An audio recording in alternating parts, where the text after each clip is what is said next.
Hello and welcome to another episode of Who Knew in the Moment, the podcast. I'm your host, Phil Friedrich, and today I am honored to have Burt Watson with me.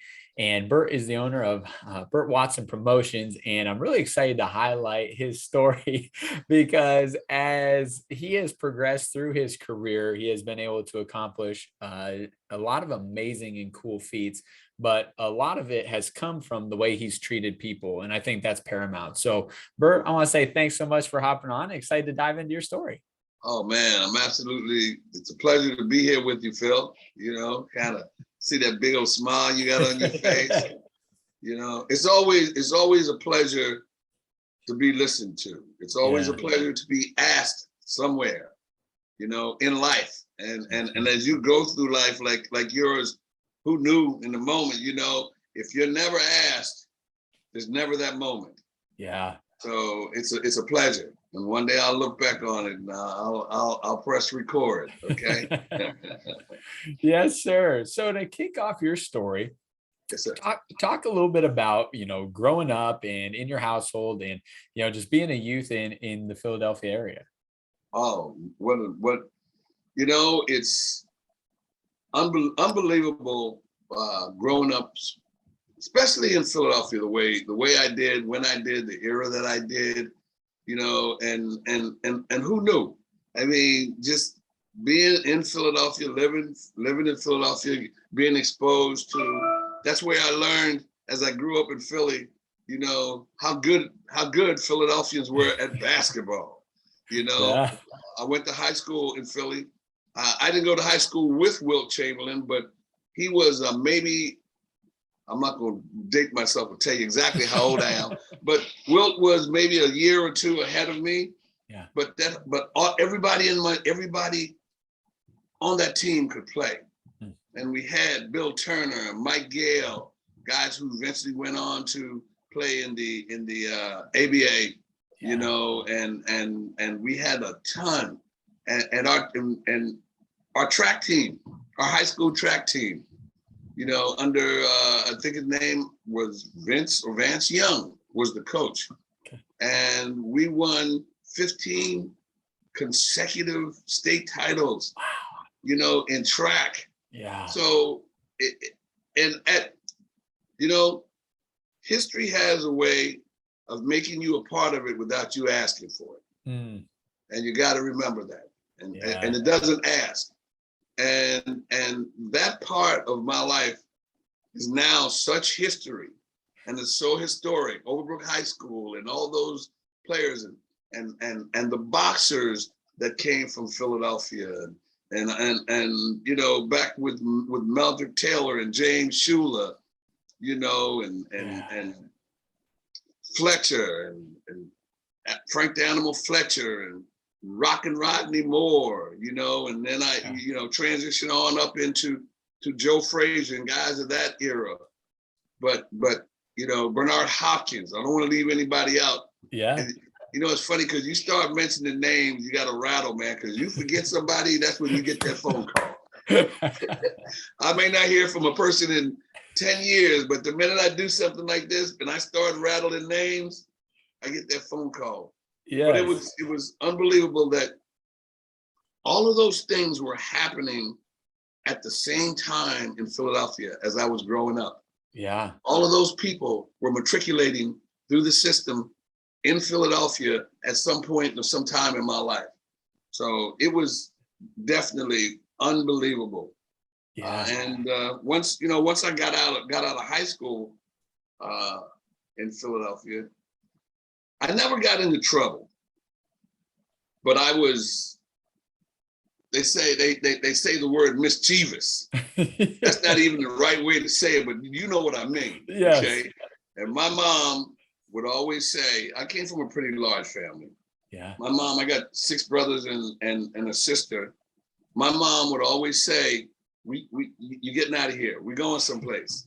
You're going someplace. So I ended up going to college in Scottsbluff, Nebraska. Okay. Yes. Here's a hood rat who leaned on the corner and sang doo-wop, going to college in Scottsbluff, Nebraska. That's a I culture couldn't. shock.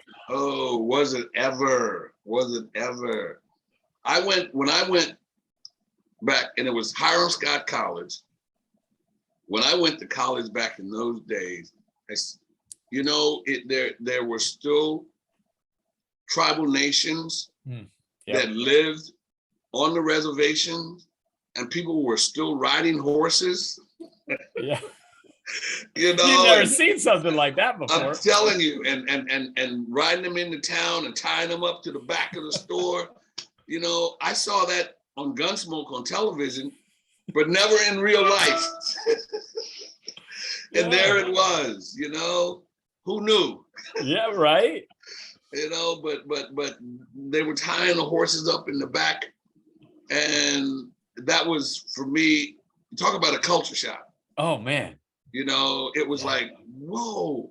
First of all, that was a horse. Yeah. Okay. And do you touch a horse? But then you saw men and women riding horses with or without bridles, with or without saddles.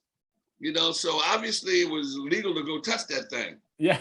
You know, but they did that, and you know, I went through college, and that was really, man, it was kind of culture shock for me.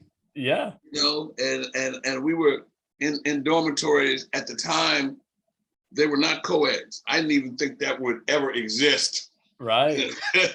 Co-ed dorms. But today, if there wasn't, somebody probably wouldn't go to that school unless they particularly went to that school for the, you know, for all male or female. But back then, you know, and our dorm, I was in the dorm with athletes. Yeah. Because I ran track. Yeah. I will tell you that my legs are faster than my left hook, baby. Okay. You know, I was pretty good. I was pretty quick. You know, back in the day, back then I was running 10.5, something crazy. Yeah, that's fast. Oh yeah. But never, you know, I mean, to a point at college, I ran on the track team and I got bored. You know, because track then was not like it is today. Right. You know, it was laboring. It was laboring. And when you ran in track and you ran the 100, you ran the 100. Yep. And that was it. You didn't do the quarter mile, the mile, the 15, or none of that stuff. Right. You know, they didn't want to get you out. They didn't want to get you out of the lane. And today they don't. They specialize it, but they had little teams for that. Yeah. But I was so fast. I was running backwards, and laughing at people. Okay, joking, but you know. Yes. And then I was so fast. I said, you know what? I'm gonna try out for football. Because I was short, but I was fast. Yeah. And I played street ball. Okay. And you don't even know what that is probably, but we played football in the street. Yeah. Okay. Car to car was the field goal. You know, and guy would tell you, you know, go down around that red Mustang and make a break around that blue LeCoupe, and I'll hit you at that Cadillac. You know, so I was good and fast, and I said, you know what, I'm going to try out for it. So I did. And I when I say I think I made it, I must have made it because I was on the field. Yeah. And I had a uniform on. So, but the first catch and route that I ran, I got hit. Yeah. Didn't like that too much? That was it. I got away from him, but my speed made the hit worse. Yeah. Okay, because I was coming across the field and I was chucking. Yeah. And not looking, not knowing that it was legal to do that. Right. But back in the day, they were still making, I'm talking 68 now. Yep. They were still making rules. Yeah. And I got hit, boss. And Phil, that was it. I said, that's it. That's it. I love it. I got up and I'm looking at, you know, did a little cursing. Yeah. Because I didn't understand how he did that or why he really, but then the coach did this. That was, you know what? I said, thank you. Because I did that and never did that again. That was it. So you hinted at it, growing up in Philadelphia, great sports culture. You end up heading out to Scottsbluff, Nebraska for, Yes. Athletics. Yes. After college wraps up, do you head back home, and how do you get integrated into the managing world and then work your way up through the ranks? Well, it's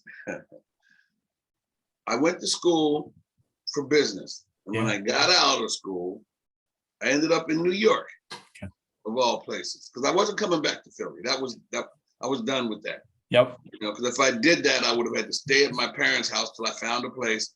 I was done. Yep. And then also because I got out in February of that year, I went in the Marine Corps. Semper Fi. So the day I die, baby. Yeah. Went in the Marine Corps. And this was during the Vietnam era. And, I did a Carib cruise, I did a med cruise, I went overseas on a ship, did my little tour, and I came out, luckily safe, healthy. Yeah. Came out of the Marine Corps very, through the Vietnam era, safely, I say. Mm-hmm. After going over and coming back and being here safe, and I'm unmarred, unscarred. Some people say I didn't come back right, but yeah, I hear that a lot. But I came back, and ended up went back to New York when I got out, because I then had started a family. But I started my career in the world of fashion. If you can imagine that. I can't. You got good fashion sense, do you? Well, I'm not as good as you, with looking like a CPA over there. Oh, did I say that? Got that nice little vest on, this white shirt. Okay, anyway, I told you I was gonna get you, didn't I? But ended up, I went to school for fashion designing. Yeah. And I learned how to do pattern making and grading, and I wasn't very artistic, but artistic in me, meaning I wasn't an artist, but I knew creatively what I wanted to do. And I ended up in the world of fashion. Yeah. I went to FIT, I went to Mayor School of Fashion Design. I was going to be in fashion. Yeah. I ended up working for Levi Strauss, in their menswear department. I started, Hickey Friedman, Brooks Brothers. So I was in it. Yes. And not only was I in it, I was looking at it, because I still know how to hand tie a bow tie. Okay. Yes. I don't wear a bow tie if I can't hand tie. So I did that, and I worked fashion, and the stories from there is probably, I've said it 1,000 times. I'm living actually in Ridgewood, New Jersey, and I had started a family. I had I got a son, and at the time, my son and a little girl, and I was commuting back and forth. One day, I'm walking down 42nd Street. I got around 42nd and 5th. There was an accident in the street, a car accident. Well, that street's usually pretty congested anyway, with just normal traffic and normal people darting back and forth across the street. So the traffic's usually pretty crazy. Yeah. And there was an accident, traffic had stopped, cars were backed up, and I'm standing there in front of a sporting goods store, and I'm looking at the accident, and there's a limo there. And a guy gets out of the limo looking at the accident and trying to figure out what the heck is going on. I walked over this close to the guy to look and see myself, and turned around, and that guy was Joe Frazier. And yeah, there you go. Like, whoa, right. This cannot be. This cannot be. Now, this was in 1971. Yes, 1971-ish. Yeah. Joe Frazier fought March 8th, 1971. A fight that I was invited to. And it was so crowded, I ended up watching it on the screen. But no pun intended, who knew? Yeah. That fight would go on to become what it is today, or what it meant to the sport of boxing. Right. But I met him, we talked, and I'm in shock, kind of. Yeah, right. And he's there, the fight's happening. We talked and we exchanged information. Yeah. Back then, they didn't have this thing here. Okay, none of this existed. Yep. So if a guy told you, I'm going to be someplace at next Tuesday at 12 o'clock, you're there. He was there. Yep. Didn't have to call him, didn't have to text him, didn't have to email him. He was there. So Joe and I exchanged verbal information, and coincidentally, he and his brother and others were starting and had a gym in Philadelphia. My parents was in Philly. So that's how that connection. Yeah. So we went on and we kind of stayed in touch back and forth and just kind of talked. And he went on with his career. I was on mine with the fashion. Yeah. And moved to Columbus, Ohio, and was really hooked up, in the fashion world. I was getting ready to do something with Willie Smith, which you probably don't know, but he is as big as Vera Wang or anybody now back in the day. Wow. So Joe and I communicated. I was going to leave New York because I was kind of tired of fashion and so forth. Yeah. So I came to Philly and Joe and I started hanging out. Yeah. And then we stopped. My niece got married. And my mom, someone gave my mom a gift, which was a limousine for my niece to ride in.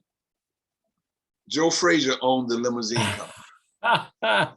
Wow. You can't make this up, baby. Right. Okay. Yeah. So we ordered a limo. The limo shows up. My nephew goes outside, and the limo driver's out there, and he comes back and he says, Uncle Burt, the limo's out there, but the guy said he has no place to park, so he's gonna stay in the middle of the street. And he says, that guy looks like somebody. Now, Joe, again, didn't put it together like that. Yep. I went outside to tell him to move. He rolled the window down, and there was Joe Frazier. And then so it was destined, in my opinion, yes, for us to meet. Yeah. To get together and true stories, baby. Yeah. And so we started hanging out a little bit. We started hanging and we started going out and hanging. And this was after Joe's last fight was in 1981. He fought Jumbo Cummings, maybe. So that was his last fight. We're hanging out and having a good time. Now, he wasn't training or he had Marvis Frazier in the gym.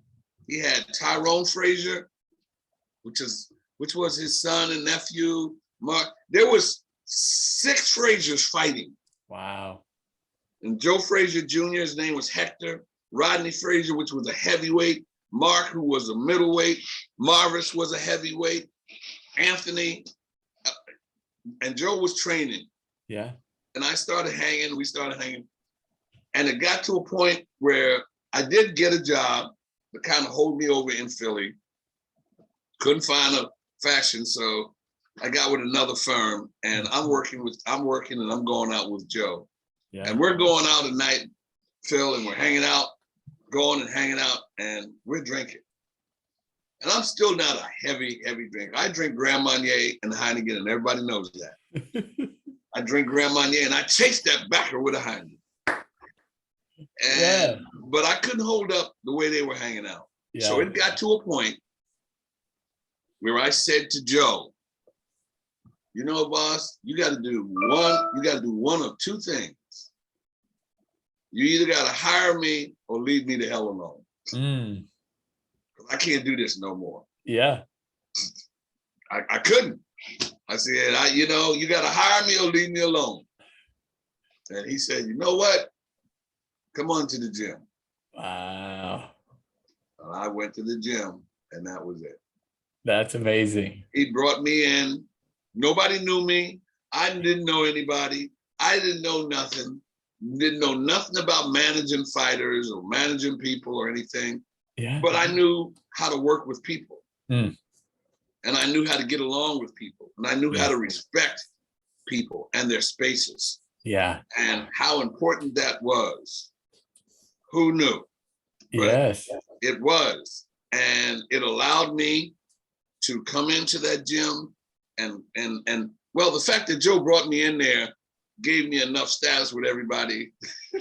Yeah. You know, and he was listening to me, so they were listening. Yes. And I became his manager.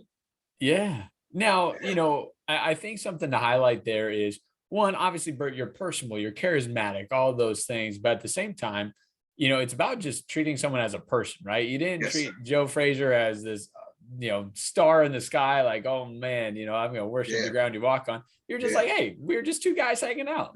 What's up, baby? Yeah. Yes, sir. Yes, sir. I love it. So as you're working with Joe, eventually a production company comes and says, hey, we would like you to lead a 2-year country continent production with a few other big names as well. So talk about how that comes to be. You did your homework, baby. Hey, if I'm gonna hang out with Burt, I'm showing up. All right? Yeah. You did your homework. Well, I worked with Joe, and my job with him was creating situations for him to make off of his name. Yeah. Which was not a hard thing to do because his name was Joe Frazier. Right. But I had to kind of coordinate his appearances and who he sponsored, and I had to get to know him. Yeah. To know Joe was a very religious man, so there were certain things that I knew I would not associate with his name or associate him with. He wasn't a heavy drinker, but he drank. And, but I learned that. And I had to learn that because he threw me in.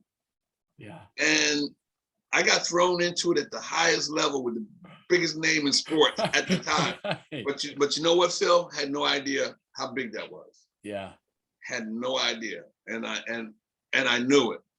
But then as we went along and we were moving through his career of afterlife and after fighting, then I got to start to meet some of the people he was fighting with and some of the people he fought and other champions. And any place I went, everybody was ingratiating. They kind of hugged because I was with Joe Frazier. Right. And we did a lot of things on television, on NBC, HBO, yada, yada, yada. So one day, this young man by the name of Hollister Whitworth comes into the gym. And I talked to him because of that name. Yeah. Hollister Whitworth. What are the chances that me getting a man with a name like that wasn't in a Mary Poppins movie?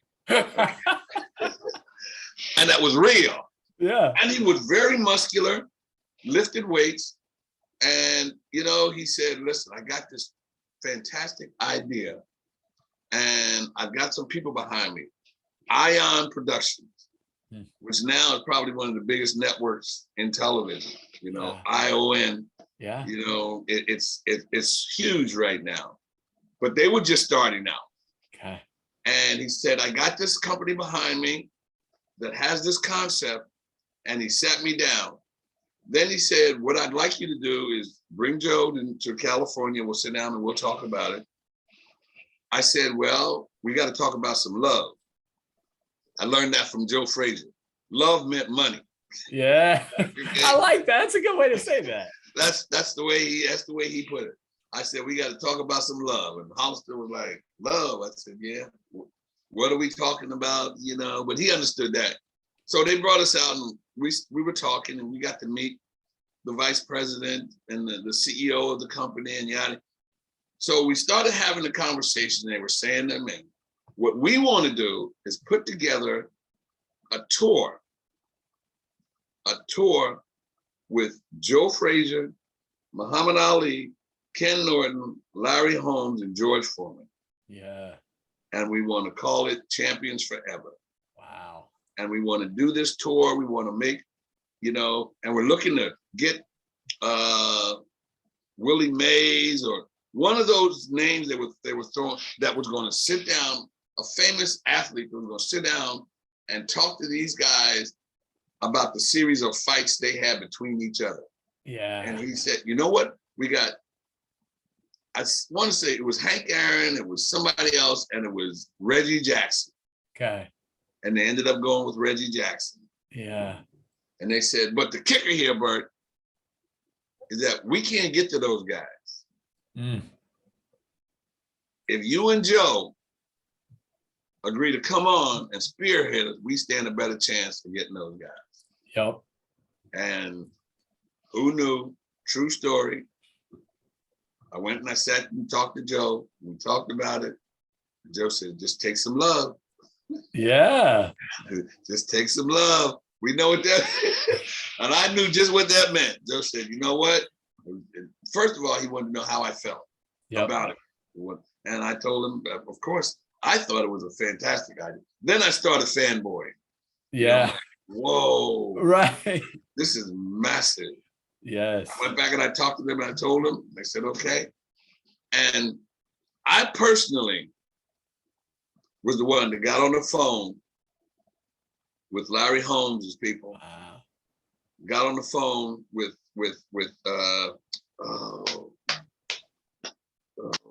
I'm drawing a blank. But he was Muhammad's attorney and the photographer, and I got on the phone with him and I got on the phone with Roy Foreman, George's brother. Yeah. And Hector, the guy that was handling Larry Holmes. I got on the phone with all of them and I told them what we were doing. Yeah. And almost in the same vein as Joe, they wanted to know what was the love. Yeah. Yeah. But they were game. Uh-huh. And I went through Hollister and I said, listen, I've made this connection. Everybody's interested, but everybody has to get paid. Yep. It is up to you now to negotiate with these guys what you're going to give them. They did, and it happened. And it was probably, for me, it was as big for me, that first initial press conference with all 5 of those guys in one room at the Will Turn Theater in Los Angeles, my head was spinning. Yeah, I can only imagine. I was like, whoa. That was almost as big for me as meeting Nelson Mandela. Mm.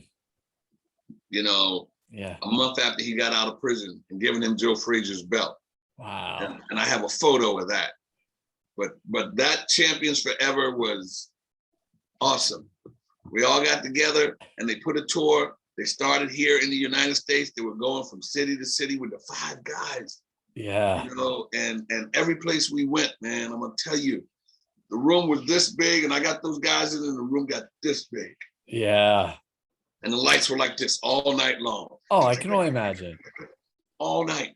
And I'm standing there and looking at everybody, and the guys that were with them were grinning, and I'm like, whoa. And we did that, and then we ended up going out of the country. We went to London with the Queen. Yeah. We had on tuxedos, not just regular tuxedos. We had on tails. First time in my life I'd ever put on tails, and I was looking good. I was good and slim at the time, and the 5 guys, 5 of them standing in a line, and the Queen came out. Wow. What an experience. Phil, that was next to die for. Yes. And then we came back, and then they had this thing on NBC called Night of 100 Stars. And they had the 5 guys on that. And we did the tour. Yeah. And I toured. That tour with those 5 guys lasted 3.5 years. Wow.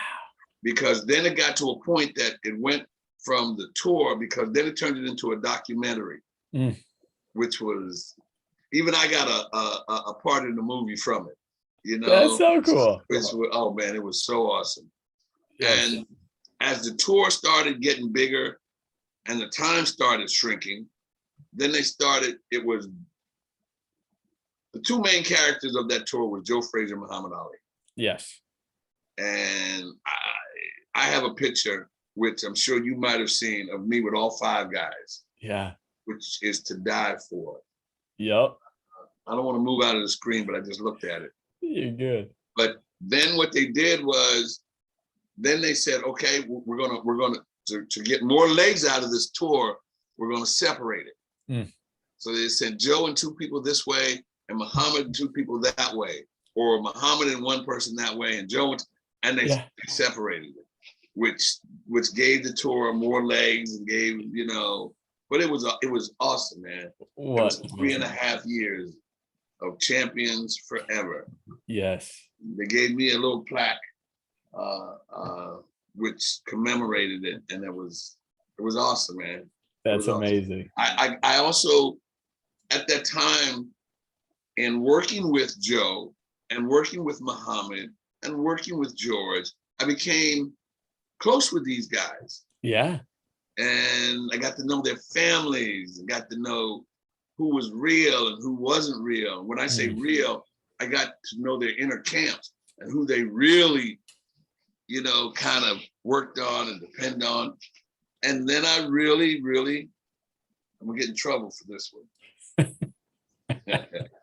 But then I really got to experience the relationship between Joe Frazier and Muhammad Ali. Yeah.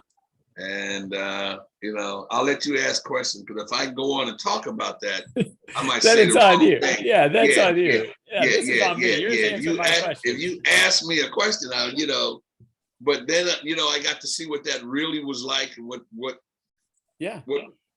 really happened. Yeah. And how it happened and why it happened. And you know, I did that in like I said, in the 3 years, and then Muhammad started getting ill and Parkinson's started setting in. And and take a minute to talk about it from this standpoint of, you know, you get 2 people that obviously have a history together, right?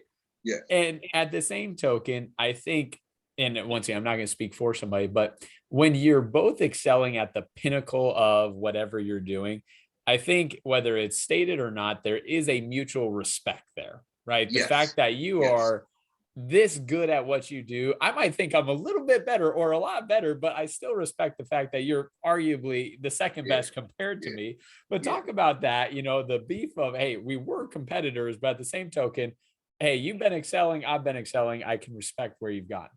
Well, on that point, what you just said is always the way it should be. Yeah. But it's never, ever that way. Yeah. Okay. Never, ever does anybody, when they get to that level, think the other person is on that level. They always think that they are the person on that level. Yeah. Everybody else is in that group, but you're not at that level. Yeah. Okay. You're not here. It's like with Shaq and Kobe, how things, nobody ever could really understand everything. Like you just said, everybody, they're both here. You both champions. You both won 5 or 6 times. What's the beef? Yeah. Oh, baby. There was never does a professional athlete, when he gets to that level, when he's on his way, trying to get to that level, he's humble. Yeah. And things are a little different. When you get to that level, never. League of my own. League of my own. 100%. And you know what? And I understand that. Yeah. But then the media perpetuated it more so. You know, the media decided, you know what? We see this. Yeah. We're gonna dig a little. Yeah. How can we perpetuate this? How can we make this? You know what we'll do? We'll give this one more media than that one, and then that one's going to get mad, and then he's going to say something wrong, and this one's going to get mad and answer it back. And guess what, boy? We got it going. And that's how they did it. And they gave a lot of media to various people, and it just didn't work out.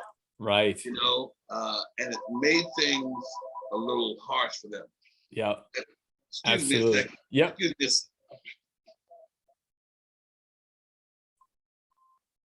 Sorry about that. You're just, and I was in the middle of it. I was in the middle of it, baby. You're just now, fine. somebody's gonna see that and say, "Who the hell does he think he is in the middle of it?" And you get up and shut off a phone. But it was definitely a thing where Muhammad and Joe, those 3 fights went down in history. Yes. And I can tell you, if you watch them over again, you will never ever see 3 greater fights in your life. Yep. And Muhammad was very, very, how do you want to say it? I mean, he was very charismatic. Yeah. You know, and he knew what the media was and he used it. Yeah.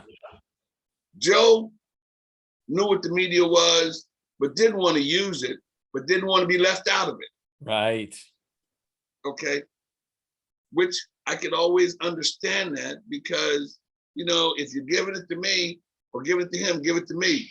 Right. But then what it does is that when the media latches on to one athlete and give them more attention than the other athlete, then it causes that dissension. Right.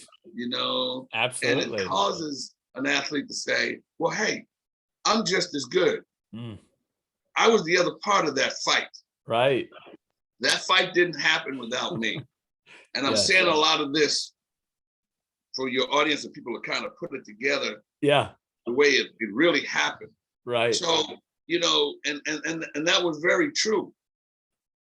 That fight couldn't happen without the 2 of them. Yep.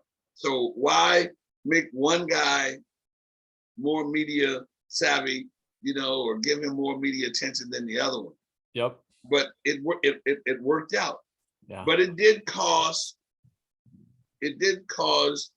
some dissension. Yeah. You know, and me personally being Joe Frazier's manager and in Joe's camp, I could tell you that it didn't sit well. Yep. That was happening that way.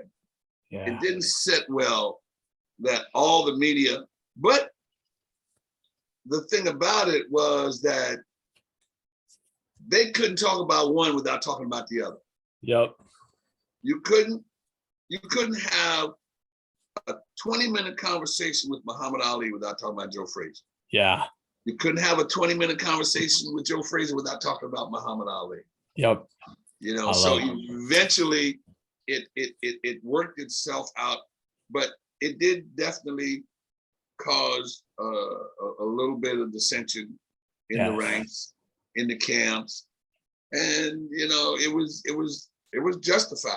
It was just the media got what they wanted. Yep, 100%. They got what they wanted. Yes. So Burt, as you're progressing on, and once again, the beauty of your story is I feel like each story you have, I could spend a whole episode diving into, which we might have to do a 1A and a 1B. Yeah, 1B. Oh, anytime. Will you put a tie on for me to the next one so I can get that look? Get what you look like 9 to 5 for real. Okay. Yes. So let's do that. We'll keep going through kind of the boxing era, and we'll pause before we get to MMA and UFC era. But as you progress through with Joe and this traveling, once again, you're growing a name, and now there's some new boxers that are coming up, right? We have the Mike Tyson, Oscar De La Hoya, and that era of fighters. So talk about, this new era coming up and your opportunity to work and manage with them. But, so it again, being with Joe and working with Joe opened every door I walked through. Yes. Every single one of them, son. It was the hand of Joe Frazier that opened the door. Yeah. It was the hand of Joe Frazier that opened the door for me to walk through to do fights for HBO and Showtime. Yeah. And back in the day, it was USA Today that did the first Tuesday and Friday night boxing events. And Joe at the time he had 6 Fraziers fighting at one time, 6 of them. And we had to get dates. And at the time, it was USA Network giving out dates, HBO giving out dates, and Showtime giving out dates. Yeah. But it was a progression. because USA Today kind of cultivated everything. And when you got to a certain level, you went to HBO and you went to Showtime. Yeah.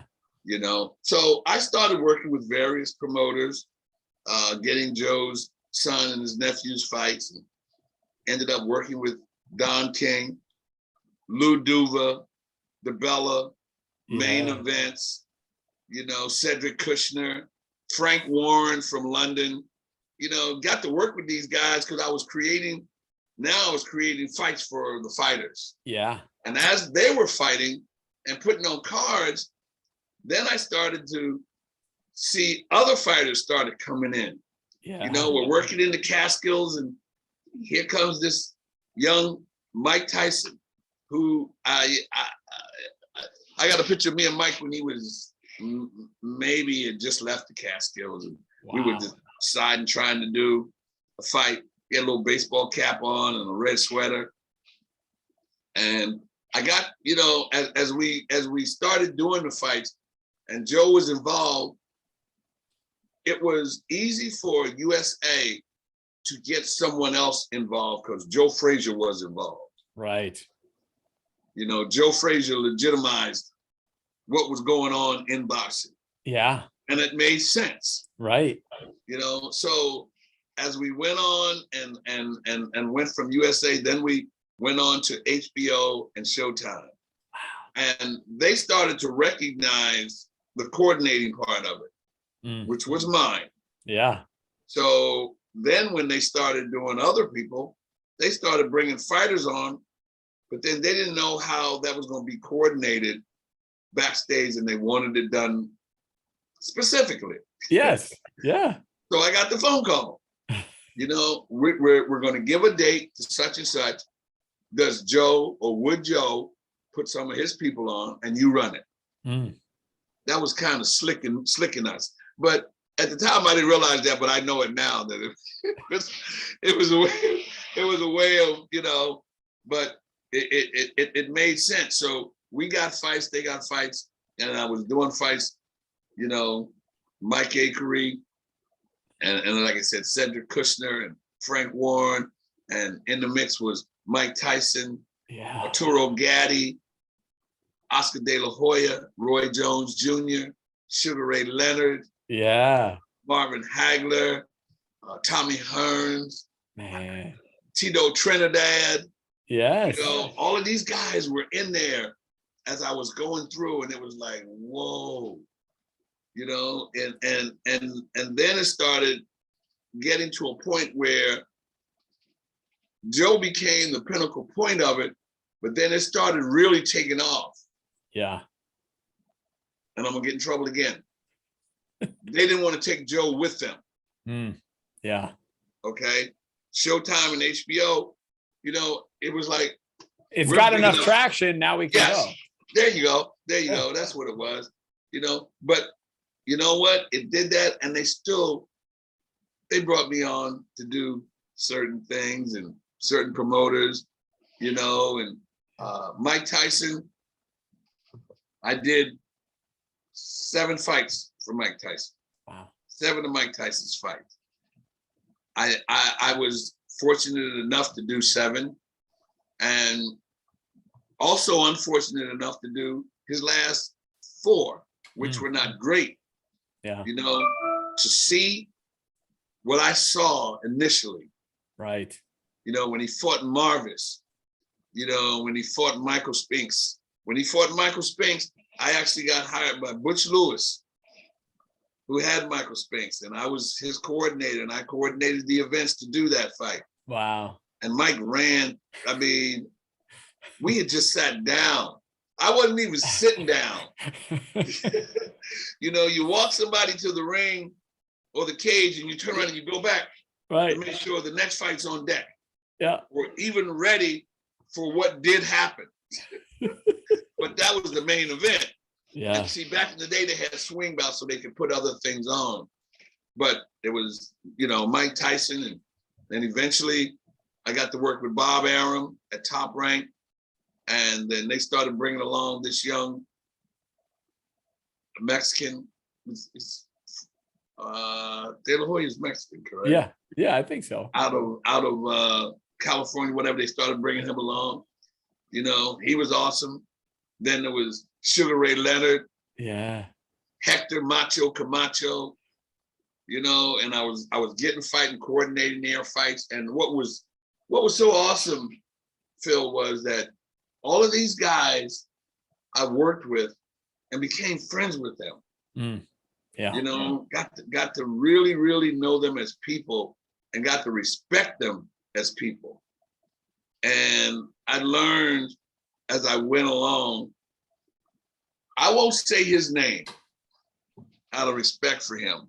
Deal. But I learned I got to a point where I said, back in the day, guys used to get $30 to $50 a round. Wow. Imagine that. Yeah. When you started fighting, you made your pro debut or whatever, that's what you got. Wow. You got $30 or $50 a round. That was it. Now, wow. $50 a round for a 4-round fight, you can do that math. Not a lot of money. Okay. And I did coordinated a fight for a major promoter. Yeah. You know, and I got to be good with my choice of words because I don't want to throw that out there.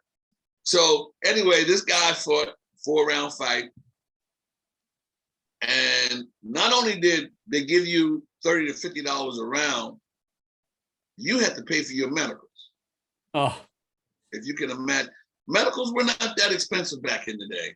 Yeah. But you still, if still you paying your own $200 and you had to pay $40 for medicals, that's a lot. Yeah, that's right. You not know, and this kid from California, he fought a 4-round fight, and his medicals and transportation, it came up to 180. He had $20. Wow. And he came to me damn near crying. Yeah. You know, because he went to the promoter and the promoter did this to him. Yep. And he came to me and I had $100, which was probably what I got paid for that week. And I gave it to him. Wow. And I said, I will never let anybody do that to a fighter again. Ever in my career. I will never sit back and see that. Yep. Because that fighter got effed. Yep. And they did this and just went on with it. And from that point on, Phil, I said, that's it. Yep. Fighters are right here with me. Yep. And from that point on, it was always fighters first. Dressing rooms, training rooms, where they ate, yep. the rooms that they got with their bedrooms. You know, I made it a point to make sure that when I put fighters in a hotel, the red corner was on the 3rd floor, the blue corner was on the 9th. There was no get a room and make out and don't start any. I took care to make sure that happened. And when it was the press conference, you know, that water was on the table or guys were in there and out of there. There was a time when you would go to a weigh-in for a fight. Yeah. A weigh-in lasts as long as 3.5 hours. I said, that's never gonna happen with Burt Watson. Yep.